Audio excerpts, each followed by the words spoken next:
सखी सहेली।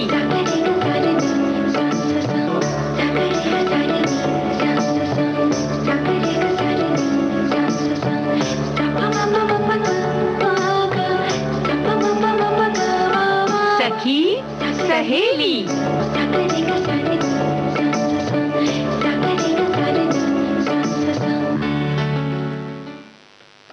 सभी सखियों सहेलियों को रेणु चतुर्वेदी और मंजरी वर्मा का नमस्कार। नमस्कार नमस्कार। और साथ में श्रोताओं को भी नमस्कार। श्रोताओं को नमस्कार। और भाई सबसे पहले तो ढेर सारी बधाई हम देते हैं। वैसे तो पूरे देश के लिए बधाई की बात है, लेकिन कांस्य पदक जीतता है लवलीना ने तो लवलीना बोरगोहेन को ढेर सारी बधाई। और मतलब क्या कहना चाहिए, एकदम दिल खुश हो गया। बिल्कुल। और आज सब खिलाड़ी लगे हुए हैं मैदान में अपनी अपनी बारी का, तो हमारी शुभकामनाएं, उम्मीद है कि वो जीत कर आए और गोल्ड मेडल लेकर आए, जो भी मेडल लेकर आए, लेकिन भारत की झोली में आएगा तो जरूर कोई ना कोई पदक। तो आज रेणु जी, आज जो हमारे विषय हैं, हाँ, यानी कि हमारी झोली में आज क्या क्या है ये बता दे। यानी हमारे साथी क्या सुनने वाले हैं। धारावाहिक नेत्री, जैसा कि आप सबको पता है दोस्तों कि बुधवार को हम लेकर आते हैं शाइना एनसी के साथ ये कार्यक्रम। और आज हम सुनवाएंगे सिरसा की सांसद सुनीता दुग्गल से बातचीत। जी। और मन का दर्पण क्या है ये आप हमें बताइए, वैसे फेसबुक के माध्यम से। जी। और इसके साथ ही कवित्री पद्मा सचदेव जी के बारे में भी हम बात करेंगे सखी विशेष में। जी। और ख़ास तौर से इसलिए आज हमने ये विषय चुना है या इनको हमने लिया है क्योंकि आप सब जानते हैं कि आज इन्होंने अंतिम सांस ली। जी। और ये डोगरी और हिंदी की प्रख्यात कवित्री हैं, साहित्य अकादमी से सम्मानित हैं। और अच्छी बात क्या कहना चाहिए, अच्छी बात क्या, एक जानकारी के तौर पर ये भी हम बता सकते हैं कि आकाशवाणी में उद्घोषिका थी और कई भाषाओं पर आपका बहुत अच्छा अधिकार था। और वैसे ही इन्होंने समाचार वाचन भी किया है, उद्घोषणाएं भी की हैं, अलग अलग दिल्ली भी रही हैं। और इसी तरह से जाहिर है डोगरी इनकी भाषा थी, तो इसके साथ साथ इन्होंने हिंदी अंग्रेजी के भी समाचार वाचन किए हैं। तो और बाकी कवियत्री तो है ही, हम सब जानते हैं। लेकिन इसके साथ साथ जो इनका कार्य क्षेत्र था उसमें भी इन्होंने बहुत प्यार से काम किया और लोग इनके जो मृदुल स्वभाव की बड़ी प्रशंसा करते हैं, ये बहुत बड़ी बात है। जी। और उनका जन्म 17 अप्रैल सन 1940 को पुरमंडल जम्मू और कश्मीर भारत में हुआ था। उनके पिता प्रोफेसर जयदेव शर्मा हिंदी व संस्कृत भाषा के विद्वान पंडित थे, जिनकी मृत्यु 1947 भारत के विभाजन के दौरान हो गई थी। पद्मा जी अपने 4 भाई बहनों में सबसे बड़ी थी। उनका विवाह 1966 में सिंह बंधु नाम से प्रसिद्ध संगीतिक जोड़ी के गायक सुरेंद्र सिंह जी से हुआ था। और उनकी जो शिक्षा थी वो पवित्र नदी देवका के तट पर स्थित उनके पैतृक गांव पुरमंडल जम्मू में ही हुई थी। और बाद में वो दिल्ली भी रही। लेकिन ऐसा है कि अच्छी बात यह है कि विविध भारती में हमने उनकी रिकॉर्डिंग भी की है, तो हम उनकी एक रचना भी सुनवाएंगे उन्हीं के स्वर में। और थोड़ी सी बातें और भी कर लेते हैं, लेकिन रचना सुनवा दे पहले क्या। बिल्कुल, रचना सुनवा देते हैं। जी। डोगरी का गीत है, ये सिर्फ जम्मू में मिलेगा और शिवरात्रि को वो बजाते हैं। मैं थोड़ा सा एक लाइन गा के सुना सकती हूँ। बोल मेरे शिव शंभु पलाउन, कुण मेरा रखवाला है, कुण मेरा रखवाला है। बोल मेरी जिंदड़ी च जैर कुलेदा, हर दिन मीना पैर कुलेदा, पैर कुलेदा, आऊं ओदी शरनी जो अमृत दई बिख खाने वाला है, कुण मेरा रखवाला है। बोल मेरे। वाह, क्या स्वर। और बहुत ही सुंदर।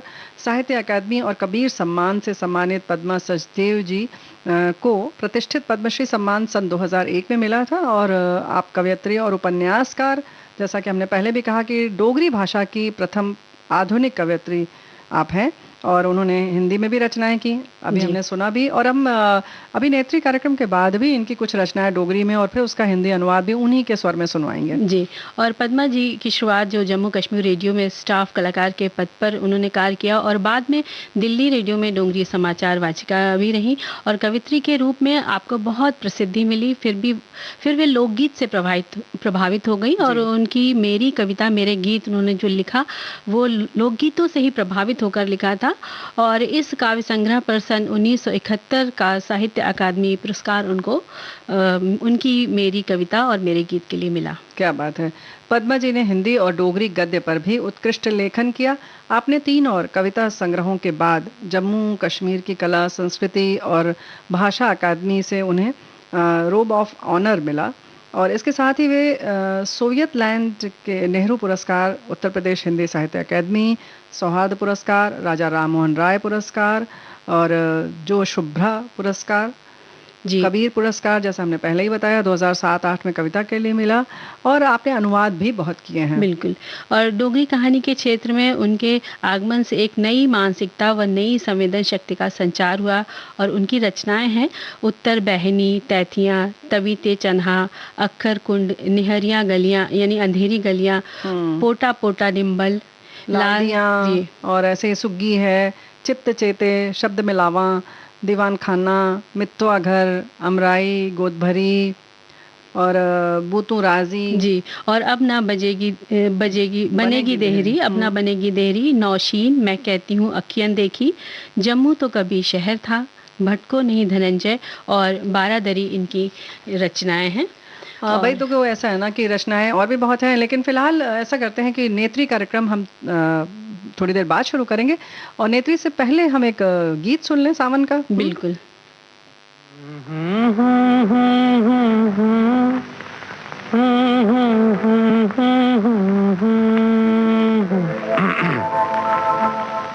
सावन का महीना पवन करे शोर, सावन का महीना पवन करे शोर,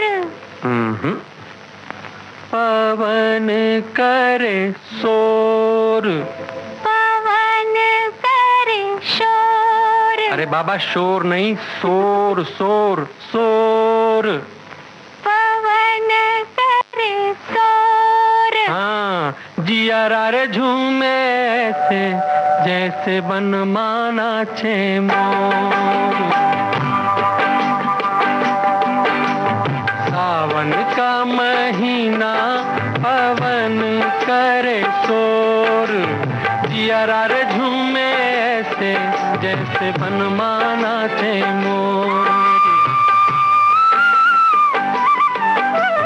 सावन का महीना पवन करे शोर, जियारा रे झूमे ऐसे जैसे बनमाना से मोर।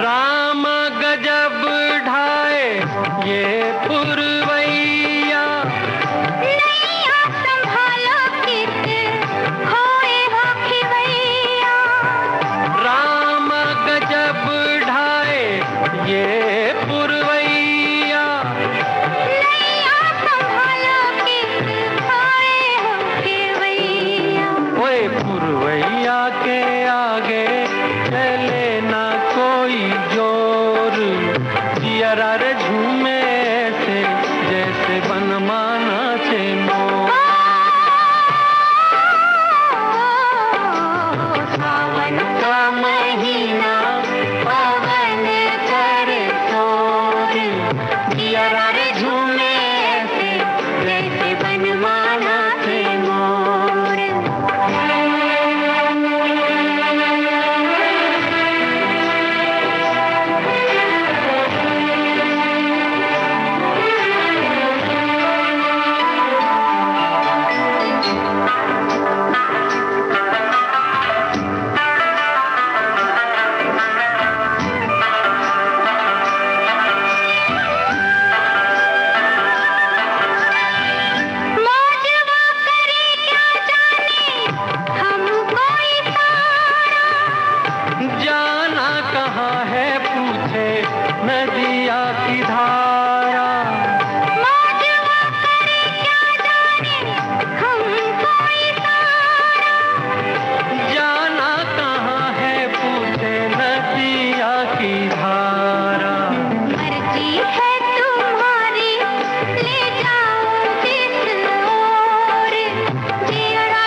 मिलन का ये गीत, सावन का महीना मिलन फिल्म का ये गीत हमने लता मंगेशकर और मुकेश की आवाज में अभी सुनवाया जी।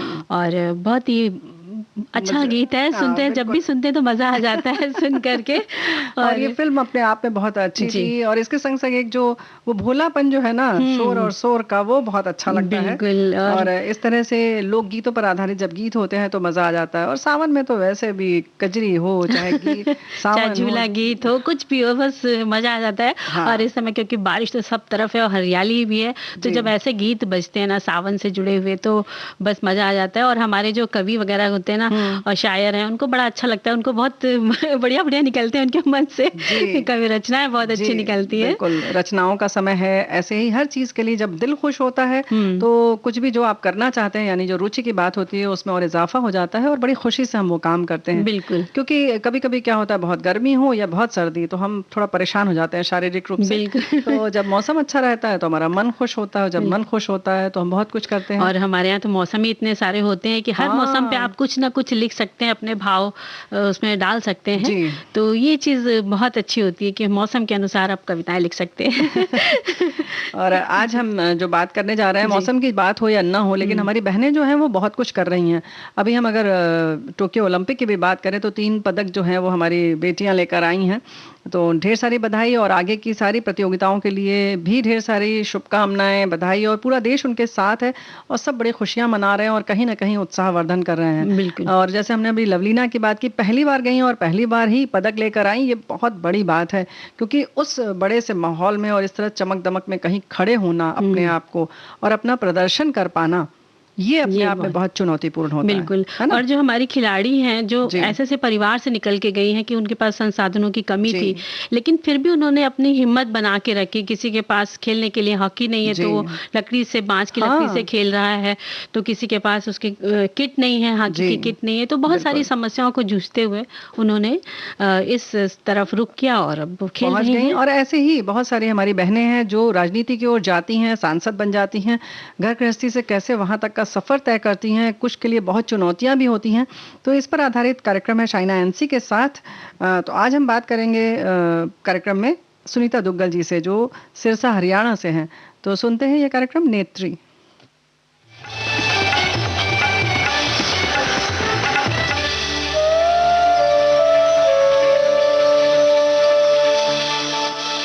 घर के चूल्हे चौके से बाहर व्यवसाय हो, साहित्य जगत हो, विदेश सेवा हो, पुलिस विभाग हो, हवाई सेवा हो या फिर खेल का मैदान हो, महिलाओं ने सफलता का परचम हर जगह लहराया है। इन्हीं सब सफलताओं की कहानी पर आधारित है हमारा कार्यक्रम नेत्री।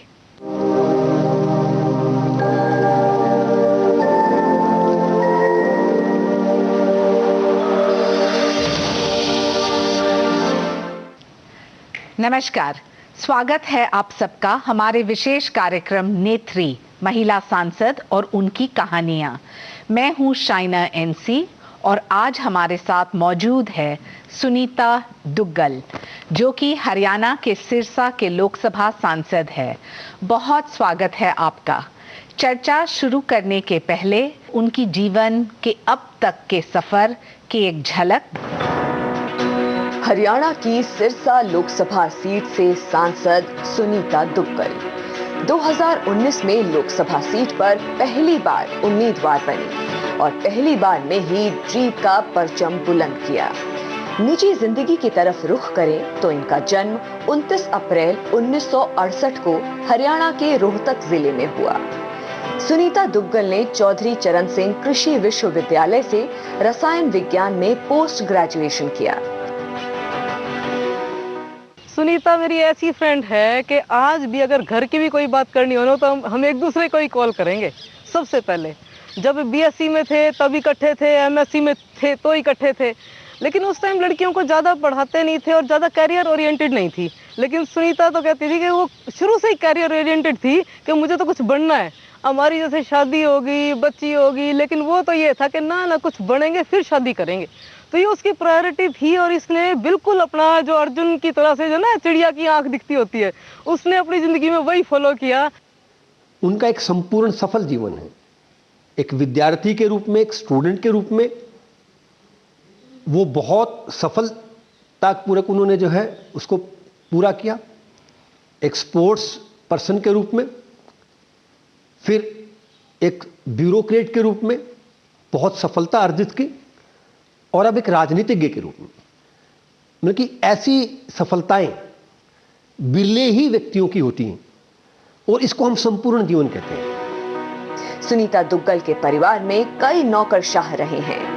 वो खुद 22 सालों तक आयकर अधिकारी रह चुकी हैं, लेकिन राजनीति में कदम रखने से पहले उन्होंने अपने पद से वीआरएस ले लिया था। मुझे काफ़ी गौरव महसूस होता है कि मेरे विद्यालय की छात्रा जो कि एक आईआरएस थी, वहाँ से उन्होंने रिजाइन करके और वो पॉलिटिक्स में गई और आज भारत के शिखर पे बैठी है। एक बहुत एक गौरव का विषय है, और मैं काफ़ी गौरवान्वित महसूस करता हूँ कि मैं इस विद्यालय का प्रिंसिपल हूँ जहाँ वो पढ़ के निकल के गई है। सुनीता दुग्गल की शादी 25 जनवरी 1996 को राजेश दुग्गल से हुई, जो खुद पुलिस अधीक्षक हैं, जिन्होंने सुनीता का हर कदम पर साथ दिया। सुनीता दुग्गल ने अपनी राजनीतिक जीवन की शुरुआत 2014 रतिया विधानसभा सीट से की थी, जहां उन्हें निराशा हाथ लगी, लेकिन इस हार से वो निराश नहीं हुई और 2019 में और बड़ा लक्ष्य तय किया, और वो सिरसा लोकसभा सीट से पहली बार लोकसभा सदस्य बनने के लिए चुनाव मैदान में उतरी और चुनाव में शानदार जीत हासिल की। सुनीता दुग्गल जी का सफर बेहद संघर्षपूर्ण रहा है, लेकिन हम उनसे जानना चाहते हैं कि एक इंडियन रेवेन्यू सर्विसेज के ऑफिसर वीआरएस लेके राजनीति में कैसे आए और उनके जो संघर्ष हैं वो क्या थे। सुनीता जी, जानना चाहते हैं, आप जैसे एक सक्षम ऑफिसर रेवेन्यू सर्विसेज में वीआरएस लेके फिर राजनीति में आते हैं, क्या ये आपका लक्ष्य था या कुछ ऐसा अनुभव जिसके वजह से आप आज पार्लियामेंट में बैठे हैं? शाइना जी, क्या है कि हर किसी भी आप फील्ड में जाते हैं तो उसके पीछे कहीं ना कहीं कोई ना कोई वजह तो रहती है। मुझे लगता है कि जब मैं एक ऑफिसर थी तो एट दैट टाइम मैं बहुत सी ऐसी सोशल एक्टिविटीज़ से जुड़ी हुई थी जिसमें मुझे बहुत अच्छा लगता था किसी के लिए कुछ करना, चाहे हम ब्लड डोनेशन कैंप की बात करें या कि हम जो एडल्ट एजुकेशन की बात करें, और इस तरह की बहुत सी ऐसी चीज़ें होती थी कि जिसमें मैं पार्टिसिपेट करती थी ड्यूरिंग माई जब मैं एक ऑफिसर थी। तो मुझे लगता है कि शायद वो उसी वजह से ही जो है मैं राजनीति की तरफ प्रेरित हुई, और खासकर आदरणीय प्रधानमंत्री श्री नरेंद्र मोदी जी से प्रभावित होकर कि जिस तरह से उन्होंने जो है पहले गुजरात में मुख्यमंत्री के तौर पर जो है वो इतना अच्छा काम किया और उसके बाद फिर प्रधानमंत्री के तौर पर, तो मैं उनसे बहुत ज़्यादा प्रभावित थी। और मुझे लगता है कि ये सब चीज़ें जो हैं वो कलेक्टिवली जब इकट्ठा होती हैं तो कहीं ना कहीं कुछ ना कुछ इस तरह का होता है जो मेरे साथ हुआ, और मैंने अपने जो ऑफिसर लाइन को तिलांजलि देकर और राजनीति में प्रवेश किया। लेकिन 2014 में आप इलेक्शन हारे, असेंबली के इलेक्शन, और फिर 2019 में पार्लियामेंट में आपके सामने एक दिग्गज नेता और उसको हराना। नॉर्मली कहा जाता है कि महिलाओं को वही सीट देते हैं जब वो हारते हैं या जहां जीतने की संभावना कम है। आपने तो कर दिखाया। क्या था इसके पीछे पूरा सच्चाई? शाइना जी, एक्चुअली 2014 में जब मैंने वीआरएस लिया तो एट दैट टाइम भी मुझे सिरसा से लोकसभा चुनाव लड़ना था और टिकट फाइनल हो गया था, लेकिन कुछ सर्कमस्टांसेस इस तरह के बने कि मेरा जो रेजिग्नेशन है या कि जो वो उसमें डिले हो गया, और वो डिले होने की वजह से पार्लियामेंट बोर्ड की मीटिंग हुई और उसमें जो है वो डिसाइड हुआ कि इस सीट को हम अलायंस पार्टी को दे देते हैं। तो वो स्वैप हो गया और वो टिकट जो है वो अलायंस पार्टी को चला गया। और आप ये देखिए कि नेक्स्ट डे मेरे हाथ से जॉब भी चला गया और इसके साथ साथ जो है मेरे हाथ से टिकट भी चला गया। तो लेकिन ठीक है, मुझे ये लगा कि जैसी अभी बहुत सी चीज़ें ऐसी होती हैं कि जो आपके हाथ में नहीं होती। आप मेहनत कर सकते हो, आप कोशिश कर सकते हो, लेकिन फाइनली जहां आपको आपकी डेस्टिनी लेकर जाती है तो बहुत कुछ उस पर भी डिपेंड करता है।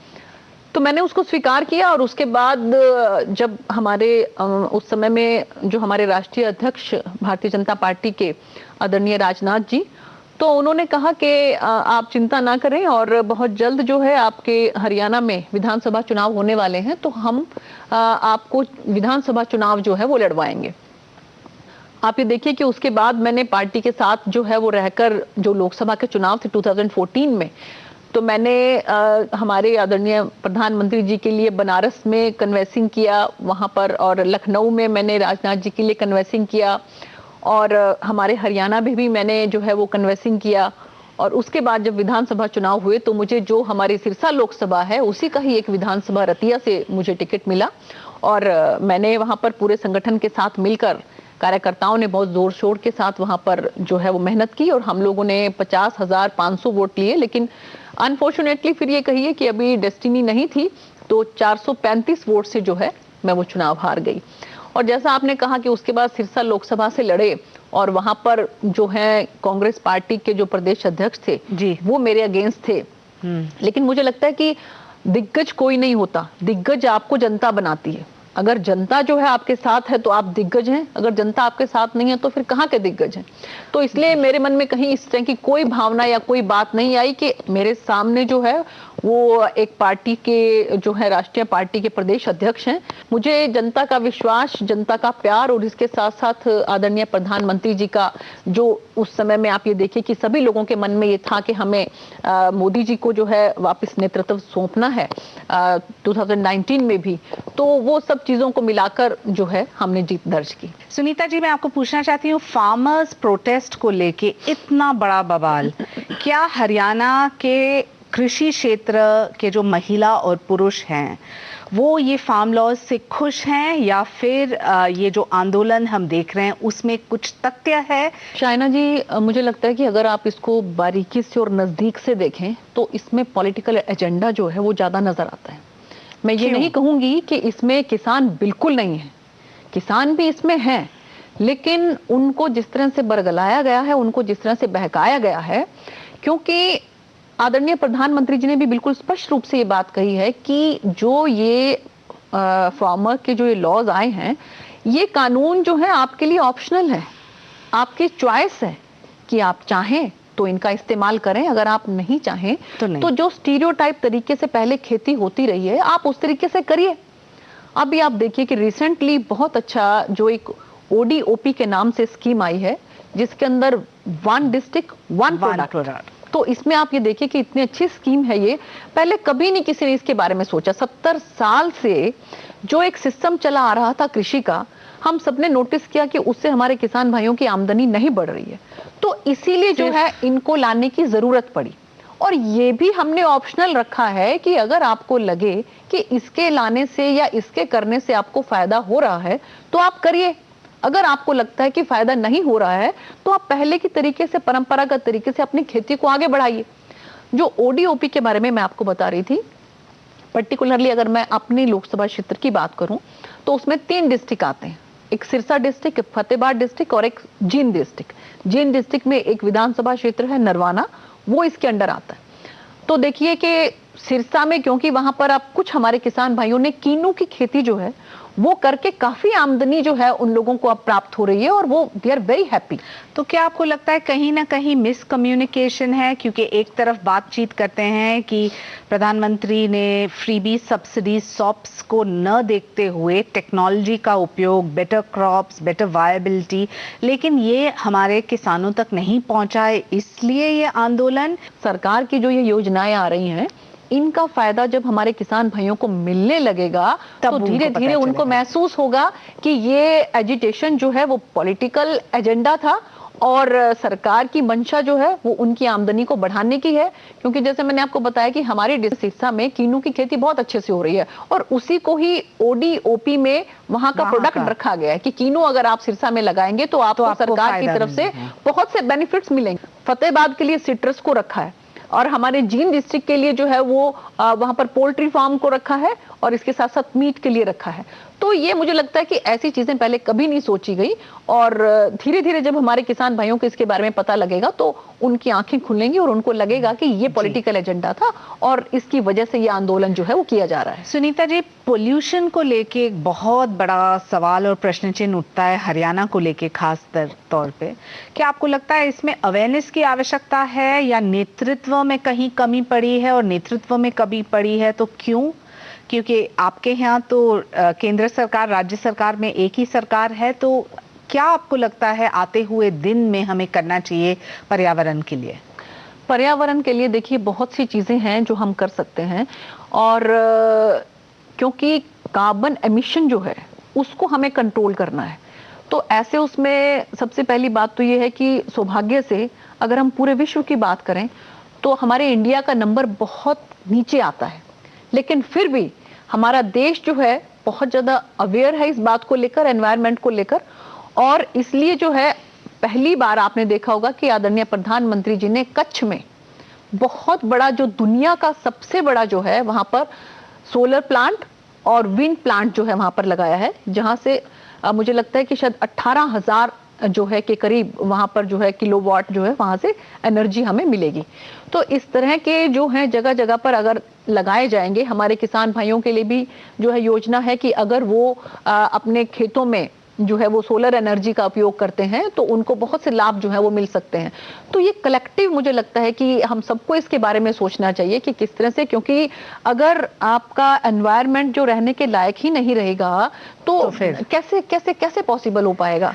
तो आपके क्षेत्र में महिलाओं की बात करें तो उनके योजनाएं कौन से ऐसे हैं केंद्र से जिनका फायदा आपको हुआ है आपके क्षेत्र में, और क्या आपको लगता है कि सिर्फ स्पोर्ट्स के नज़र से हरियाणा के गिने चुने महिलाओं को याद करें या कुछ अन्य आपने सोचा है आपके वोटर्स के लिए? देखिए, मेरी लोकसभा की अगर बात करें तो वहां पर हम लोगों की कोशिश है बहुत से सेल्फ हेल्प ग्रुप जो है उनको डेवलप करने की, और वो हम लोग कर भी रहे हैं और हो भी रहा है। क्योंकि अभी आदरणीय प्रधानमंत्री जी ने जो एक योजना के तहत वहां पर अटल किसान मजदूर कैंटीन जो है वहां का शुभारंभ जो है हमारे मुख्यमंत्री जी ने कई डिस्ट्रिक्ट्स में किया, जिसमें सिरसा डिस्ट्रिक्ट में भी हुआ, फतेहाबाद डिस्ट्रिक्ट में भी हुआ, टोहाना में भी हुआ, और हमारी कोशिश है कि ये सभी सब डिवीजन लेवल पर भी जो है वो इस तरह की कैंटीन बने। शायना जी, उसमें आप देखिए सिर्फ 10 रुपए में जो है आपको 4 चपाती, चावल, राइस, और जो ये राइस के साथ साथ आपको सब्जी और उसमें दाल, ये सब आपको उसमें प्रोवाइड करवाया जाता है सिर्फ 10 रुपए में।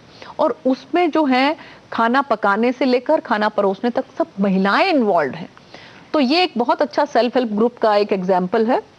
इसी तरह से और भी जो भी कई छोटे छोटे जो काम होते हैं महिलाएं जो हैं उसमें आगे आ रही हैं सेल्फ हेल्प ग्रुप के माध्यम से। तो हमारी कोशिश है कि महिलाएं जो हैं वो सेल्फ रिलायंट बने, आत्मनिर्भर बने। हमारा देश जो है वो आत्मनिर्भरता की तरफ बढ़ रहा है, तो उसमें हमारी महिलाओं का इस तरीके से बहुत बड़ा योगदान हो सकता है। सुनीता जी, हम जानते हैं कि आप एक प्रतीक हो, एक मिसाल हो हरियाणा की महिलाएं के लिए नहीं, देश के महिलाएं के लिए। आपके क्षेत्र के लड़की, आप उनको क्या संदेश देना चाहते हैं? देखिए, उन बच्चियों को संदेश देने के लिए भी जो है हमें राजनीति में आना पड़ा। तो मुझे लगता है कि वो हमको देख के हमारा एग्जाम्पल लेकर जो है, उदाहरण लेकर वो आगे बढ़ सकती हैं कि हमने, अगर हम ठीक हैं शायना, तो किसी की हिम्मत नहीं बढ़ती कि कोई आपके ऊपर जो है उंगली उठा जाए। तो मुझे लगता है कि अगर आपके अंदर कॉन्फिडेंस है, आपका सेल्फ कॉन्फिडेंस है और आप कैरेक्टर से स्ट्रांग हैं, तो कोई आपको कुछ नहीं कह सकता। और इसके साथ साथ आपको फैमिली का सपोर्ट बहुत ज़रूरी है कि आपके परिवार में आपके माँ बाप, आपके बहन भाई, आपके पति, आपके बच्चे, वो सब आपको सपोर्ट करें। और अगर आप किसी नेक काम के लिए आगे बढ़ते हैं तो मुझे लगता है कि फिर जो कहते हैं कि सभी कायनात आपकी हेल्प करने के लिए जुट जाती है। लेकिन इसमें भी कोई दो राय नहीं कि महिलाओं के लिए थोड़ा एक्स्ट्रा संघर्ष तो लगता है, क्योंकि अपने आप को बिल्कुल पाक साफ रखते हुए आपको आगे बढ़ना है, तो वो चैलेंजिंग तो है। और एक और बात है कि क्योंकि मैन डोमिनेटिंग सोसाइटी है और पॉलिटिक्स में भी जो है वो मैन डोमिनेटिंग आप ये कहीं के भी एरिया है, तो मुझे लगता है कि हो सकता है कि हमारे बहुत से काउंटर पार्ट जो हमारे साथ में हमारे जो आदमी हैं, जो पुरुष हैं काम करने वाले, उन लोगों को कहीं दिक्कत आती हो कि जो है हम आगे बढ़ सकते थे कि ये यहाँ पर क्यों आ गए। हाँ, लेकिन मुझे लगता है कि हमें फोकस जो है वो इस तरफ रखना चाहिए कि हम इधर उधर ना देखकर अपनी जो है फोकस हमारा एक तरफ होना चाहिए और हम अपनी मेहनत करें और अपने टारगेट की तरफ आगे बढ़ते जाएं। और अंत में सिर्फ एक सवाल, सुनीता जी का सपोर्ट सिस्टम कौन है? देखिए, जैसे मैंने पहले कहा कि सपोर्ट सिस्टम आपका परिवार होता है और इसके साथ साथ संगठन आपका सपोर्ट सिस्टम होता है और इसके साथ साथ जो है वो पब्लिक एट लार्ज, जिसकी वजह से आप जो है एक नेता होते हैं, उनका बहुत सपोर्ट जो होता है उसकी वजह से आप कहीं पहुंच पाते हैं। तो मैं बहुत इस मामले में सौभाग्यशाली हूं कि महिलाओं का, बच्चों का, नौजवान जो हमारे बच्चे हैं उनका, बुजुर्गों का, उन सब का सपोर्ट, उन सब का आशीर्वाद मेरे साथ है और उन लोगों की बदौलत ही जो है मैं आज यहाँ तक पहुंची। बहुत बहुत धन्यवाद सुनीता जी। तो ये थी सुनीता दुग्गल जी की कहानी और आज महिलाओं के लिए एक प्रेरणा। आज के शो में बस इतना ही, फिर मिलेंगे किसी और महिला सांसद से और उनसे जानेंगे कि उनकी कहानी क्या है। मुझे अनुमति दे, नमस्कार।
भाई कारे मेघा जब आते हैं ना तो उमड़ घुमड़ कर आते हैं और बरस भी जाते हैं। वैसे तो कहा जाता है कि करिया बादल जी डरवाए और भूरा बादल पानी लाए, लेकिन पता नहीं क्या है, जब काला बादल आता है तब भी बरस जाते हैं। इनके भी मन में बड़ा मजा आता है, भरोसा नहीं है हाँ, और जब अपने ऊपर आ जाते हैं काले बादल तो लगता है बस अब ये खुलने ही वाले हैं, अपना मुंह खोल के बरसने ही वाले हैं। बिल्कुल सही बात और है। रेनू जी देखिए, हमारे सारे श्रोताओं ने बहुत सारे कुछ अच्छे अच्छे कमेंट्स लिखकर भेजे, तो उसमें से एक हम पढ़ते हैं कि मन का दर्पण मन खुद दर्पण है।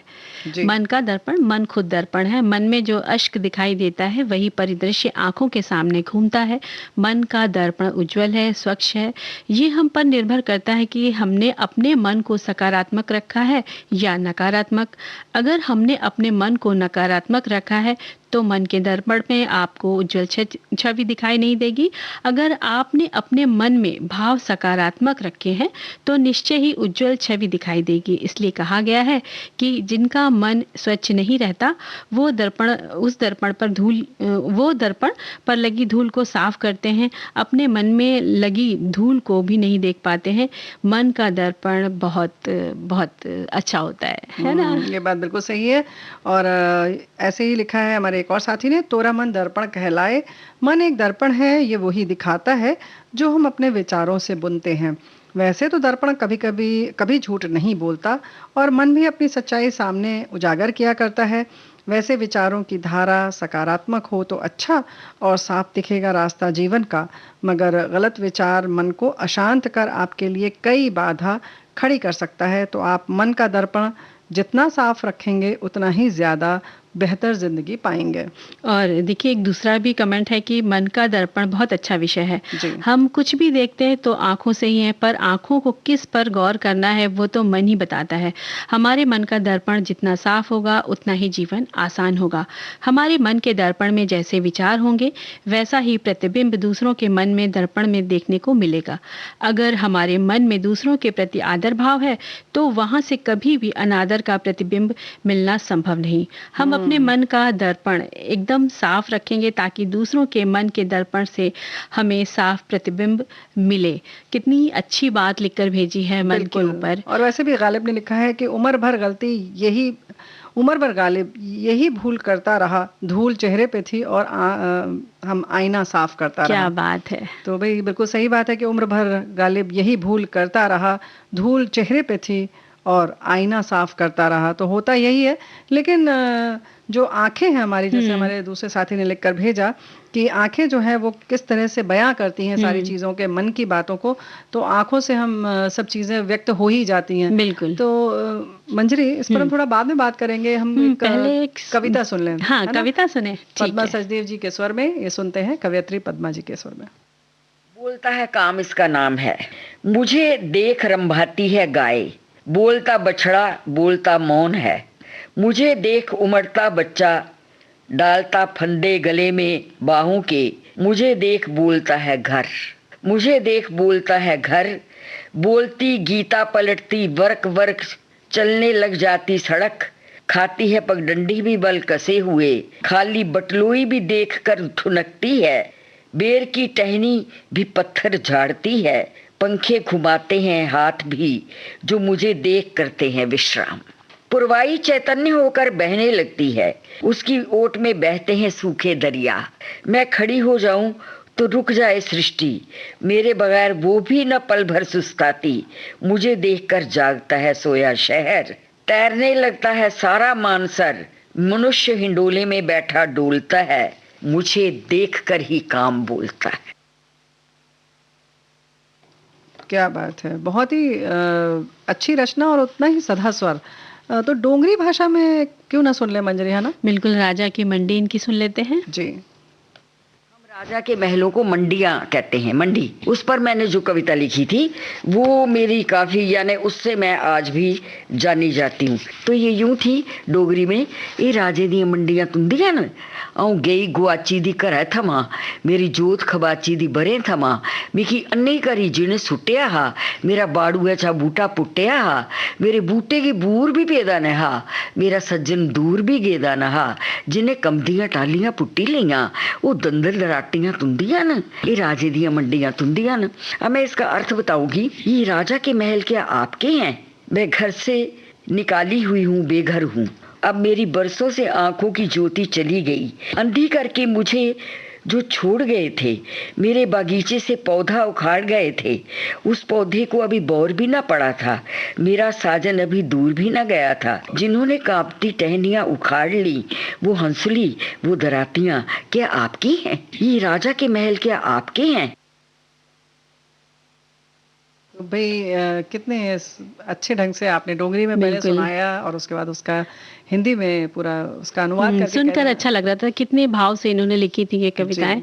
और हम आपने लगभग हर विधा में लिखा है, हर विषय को इन्होंने छुआ है और बहुत ही प्यार से लिखा है। तो एक लोरी सुन लेते हैं। बिल्कुल। मल्ला तू लोक पन्नन ठीकरियां बादाम पन्ने तू, ये मेरी लोरी है कि मेरे बच्चे, लोग अगर ठीकरे तोड़े तो तू बादाम तोड़े। तू मल्ला तू लोक पन्नन ठीकरियां बादाम पन्ने तू, तू मल्ला तू ते लोक बौन मंडिया न्या करे तू। तू मेरी उम्र भी पोग बचुआ, तेरे कोला लंगनी कोई रोग बचुआ।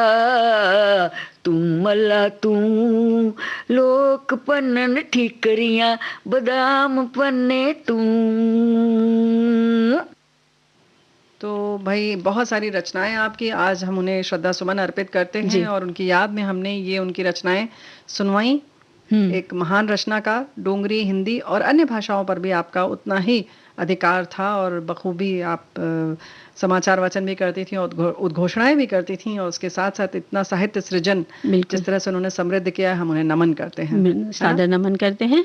और देखो ऐसा है ना कि मौसम की हम बराबर बात करते हैं और आजकल लेकिन खास तौर से आनंद तो सब लोग लें लेकिन थोड़ा सा सावधानी भी बरतें, है ना? बिल्कुल, बहुत ज़रूरी है सावधानी बरतना, क्योंकि इसमें बहुत सारे आपके जर्म्स भी फैलते हैं। बारिश का मौसम है तो इसके लिए हम एक बात कहेंगे कि हम चलते तो पैरों से, तो पैरों की तरफ बहुत ध्यान दें कि उनको साफ रखना पहले बहुत जरूरी, क्योंकि हाथ मुंह हम धो ही रहे हैं लेकिन हम चलते तो पैरों से हैं, तो वो ध्यान रखना है।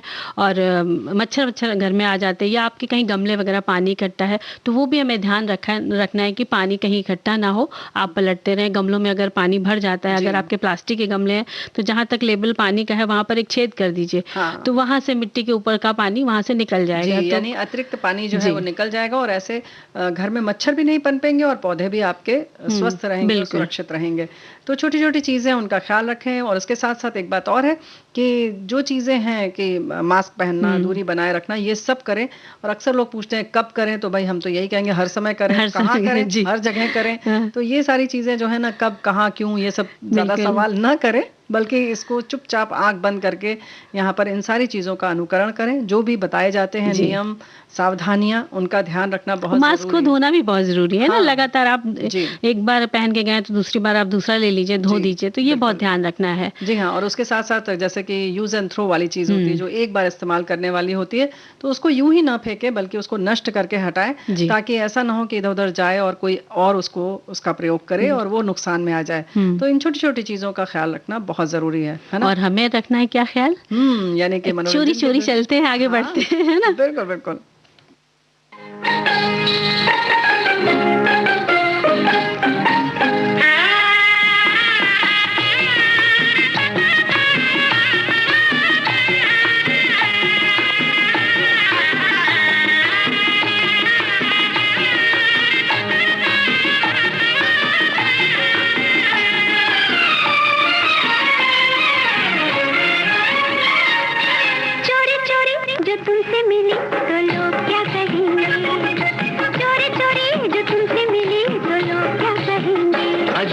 प्यार कहेंगे, अजी इसे प्यार कहेंगे, अजी इसे प्यार कहेंगे, अजी इसे प्यार कहेंगे।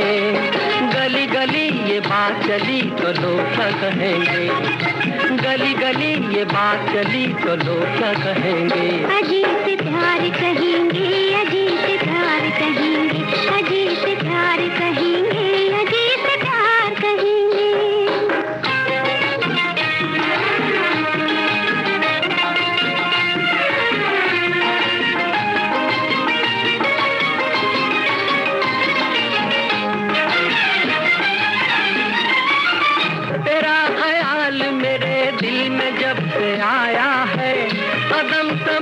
नहीं और नशा सा छाया है। करार होके ही दिल ने करार पाया है, हाँ करार होके ही दिल ने करार पाया है। धीरे धीरे ये बात बढ़ी तो लोग क्या कहेंगे, धीरे धीरे ये बात बढ़ी तो लोग क्या कहेंगे। अजीब से प्यार कहेंगे, अजीब से प्यार कहेंगे, अजीब से प्यार कहेंगे, अजीब से प्यार कहेंगे।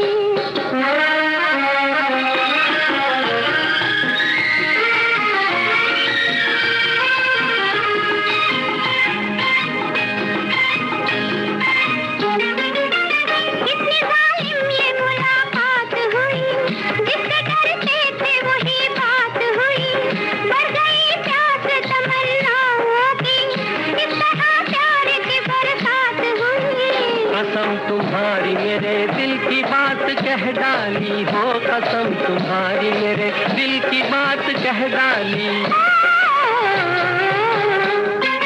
छोड़ो छोड़ो ये दिल लगी के लोग क्या कहेंगे, छोड़ो छोड़ो ये दिल लगी के लोग क्या कहेंगे। अजी इसे प्यार कहेंगे, अजी इसे प्यार कहेंगे, अजी इसे प्यार कहेंगे, अजी इसे प्यार कहेंगे।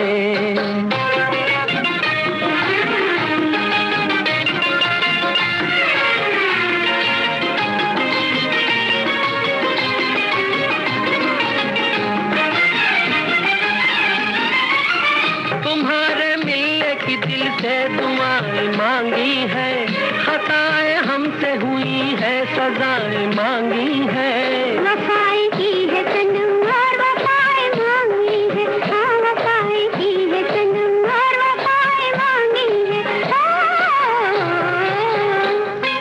सोचेंगे हम न ये कभी के लोग क्या कहेंगे, सोचेंगे हम न ये कभी के लोग क्या कहेंगे। अजी इसे प्यार कहेंगे, अजी से प्यार कहेंगे, अजी इसे प्यार कहेंगे, अजी इसे प्यार कहेंगे।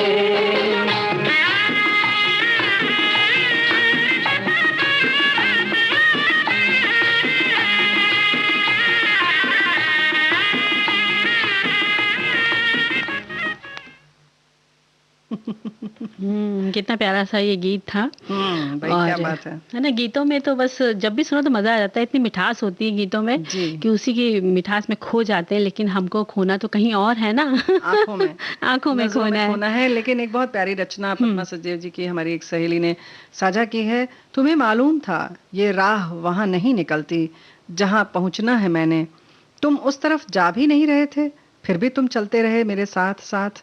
ये राह तो समाप्त नहीं हो रही, हम दोनों प्रतीक्षा में हैं, मैं अपनी मंजिल की, तुम मेरी राह की। जाओ तुम वापस चले जाओ, मैं अपनी राह खुद ही ढूंढ लूंगी, राह न मिली तो बना लूंगी, मुझे राह बनानी आती है। क्या बात है, कितनी सुंदर सी कविता है उनकी लिखी हुई। और जब भी हम किसी कवित्री या कवि जो है लिखते हैं उनकी कविता पढ़ते हैं तो बहुत अच्छा लगता है, उनसे कुछ सीखने को ही मिलता है हमको। लेकिन फिलहाल जो हम बात करने जा रहे हैं और खोने की बात कर रही हो, तो बिना खोए हम चलते हैं दर्पण पे, और वो जो हमारे सब कुछ मन की बातें बयां करते हैं ये दर्पण यानी ये नैन हमारे, बिल्कुल उनके बारे में। क्योंकि ये जो हमारी आंखें हैं वो प्रतिबिंब है, झूठ नहीं बोलती। और अक्सर हम कोशिश करते हैं कि अपनी आंखों में सब कुछ राज छुपा लें, तो ऐसा हो नहीं पाता। भावनाओं को हम छुपाएं नहीं छुपती, सच्चाई उजागर कर देती हैं। और लेकिन इसके साथ साथ ये बड़ा जरूरी है कि हम इनको पढ़ना भी तो आना चाहिए। बिल्कुल ये बताती हैं लेकिन बहुत सारे लोग पढ़ नहीं पाते, यानी उसको पढ़ने के लिए भी खास तरीके की आंखें चाहिए। बिल्कुल ध्यान से देखना चाहिए, आंखों में आंखें डाल करके देखेंगे तो आपको भाव समझ में आ जाएंगे। और रेणु जी आंखों पर बहुत सारे वो भी तो है, मुहावरे हैं और आंखों पे बहुत सारे शेर लिखे गए हैं, है ना। तो मुहावरे भी आंखें की बहुत सारे हैं, तो बात कर लेते हैं मुहावरों की। मतलब तुम हमें आंख दिखा दिखा कर बता रही हो कि मुहावरे भी हैं, मुहावरे भी हैं। आंखें मटकाना भी नहीं है ना, लेकिन इस जगह मटका तो लिया तुमने, हाँ। लेकिन हाँ आंखें लाल मत करना बिल्कुल भी। भाई हम तो कहेंगे कि आप तो आंखों का तारा है, सबकी दुलारी है ना। और ये जो कार्यक्रम में अक्सर हमारी बहुत सारी जो सखियां हैं वो कहती हैं आज हमें देर हो गई, तो ये आंख में चौली बहुत खेलती हैं। बिल्कुल, और कभी कभी हम लोग आंखें भी तो बिछाते हैं ना। जी हाँ, आंखें बिछाते हैं जब हमें किसी का इंतजार होता है, और वहीं आंखें निकाल लेते हैं जब कोई नहीं आता है, तो वो आंखें निकाल के और तरेर कर देखते हैं। वहीं कहते हैं आंखें तरेरना भी। और कभी कभी जब बहुत संकट की घड़ी हो जाती है या बहुत दुख पहाड़ की तरह टूट पड़ता है, तो आंखें पथरा भी जाती हैं, आंखें पलट भी जाती हैं, और आंखों में फिर भी हम लोग आंखों में घर कर लेते हैं। जी हाँ, है ना। और तो लेकिन फिर भी हम तो यही कहेंगे कि आंखों का कांटा किसी का नहीं होना चाहिए, किसी की भी आंखों का कांटा न बने, आंखों का तारा बने तो अच्छा ही रहेगा, है ना। बिल्कुल। और आंखों को अगर हम भाव प्रकट करें, बात करें, तो थोड़ा सा वो तरीका बता रही हो कि कैसे कैसे कौन देखता है, तो पढ़ना बता रही हो। हाँ, जैसे आंखों को थोड़ा सा छोटा करके एक टक देखते हैं तो सामने वाले को समझने की कोशिश करते हैं, है ना। और आंख अगर ऊपर नीचे करके देखते हैं उसको, नीचे से ऊपर और ऊपर से नीचे, तो ऐसा लगता है उसको कह रहे हैं कि भाई क्या हो तुम और क्या दिखा रहे हो, इस तरह की बात होती है। और वहीं जब आंख बड़ी करके तान कर घूर कर देखते हैं और थोड़ा सा चेहरे पर गंभीर भाव ले आते हैं, तो लगता है कि सामने वाले को हम ये कहते हैं कि भाई तुमने कुछ गलत कहा है, किया है, ऐसा करना नहीं चाहिए, यानी उसको डरा देते हैं आंखों से। जब हम ऐसा करते हैं, घूर कर देखते हैं, तो वो संकोच में आ जाता है और डर सा जाता है, क्योंकि हम संकेत दे रहे हो रहे होते हैं। तो इस तरह से अगर कोई ऐसा कर रहा है तो आप समझ जाइए। वहीं पर अगर किसी के होठों पर मुस्कान है और आंखें बड़ी कोमलता से खुली हैं, तो बहुत न फैली हुई हैं न बंद हैं, तो आप समझ जाइए कि वो आपसे कह रहा है सब बढ़िया है, और आप भी खुश हो जाइए क्योंकि वो बहुत खुश है। और वहीं अगर भौहें हिलाकर भाव प्रकट किए, क्या हाल है ऐसा पूछ रहे हैं, यानी बोले ही आंखें बता देती हैं कि आपसे सवाल किया जा रहा है या अपने मन के भाव बताए जा रहे हैं, है ना। और अगर आंखें मोहब्बत का इजहार भी जब करती हैं, गुस्ताखियां भी करती हैं, करुणा, दया, ममता, स्नेह सब दिखाती हैं, दुख दर्द दिखाती हैं, खुशी दिखाती हैं, तो कभी छलक भी जाती हैं, है ना। बिल्कुल। और जब हम संवेदनशील होते हैं तो आंखें वैसे ही भाव कहती हैं। बिल्कुल। आंखें अनेक तरह की भाव भंगिमा प्रकट कर देती हैं, और जब क्षमा याचना की बात आती है तो वैसी ही आंखें हमारी हो जाती हैं। तो भाई आंखें झूठ बोलने पर झुक जाती है, ये बात भी यहाँ पर है कि इधर उधर वो देखने लग जाती है। और एक जो सच्चा, जिनको अक्सर हम कहते हैं आंखें चुरा रहे हैं, कहते हैं अक्सर हम अपने बच्चों से, आंखें मिलाकर बात करो, चुराओ नहीं, इसका मतलब तुम झूठ बोल रहे हो। और जो सच्चा और ईमानदार व्यक्ति होता है वो आंखों में आंखें डालकर बात करता है। और जो छोटे बच्चे होते हैं ना रेणु जी, वो भाई अपनी माँ की आंखें देखकर सब कुछ समझ जाते हैं कि माँ प्यार के मूड में है, दुलार के मूड में, डांट के मूड में, इस तरह की। और आंख के ऊपर बहुत सारे शेर भी लोगों ने कहे हैं। जी हाँ, जैसे जिगर मुरादाबादी ने कहा है।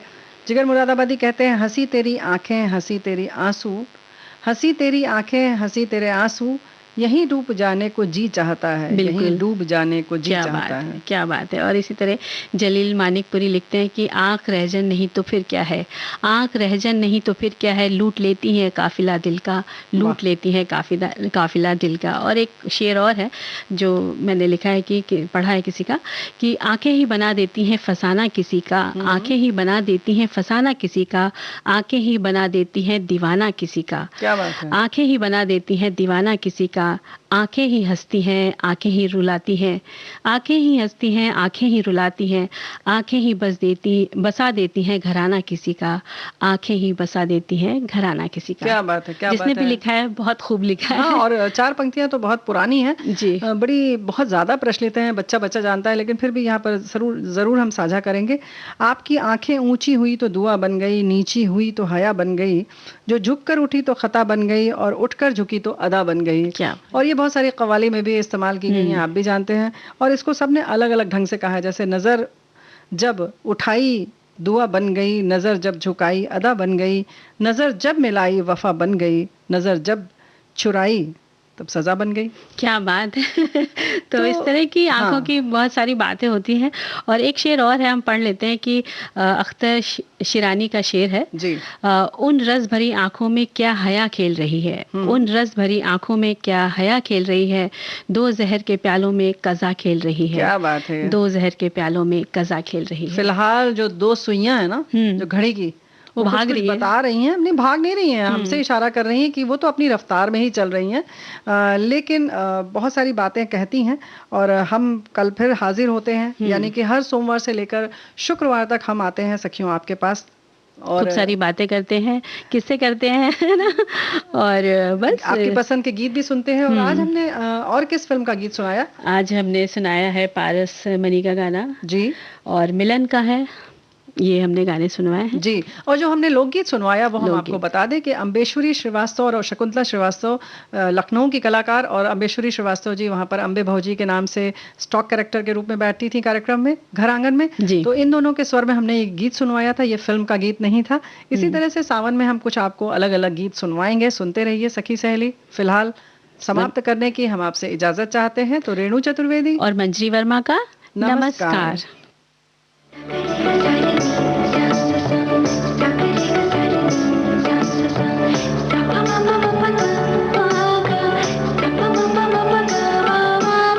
सखी सहेली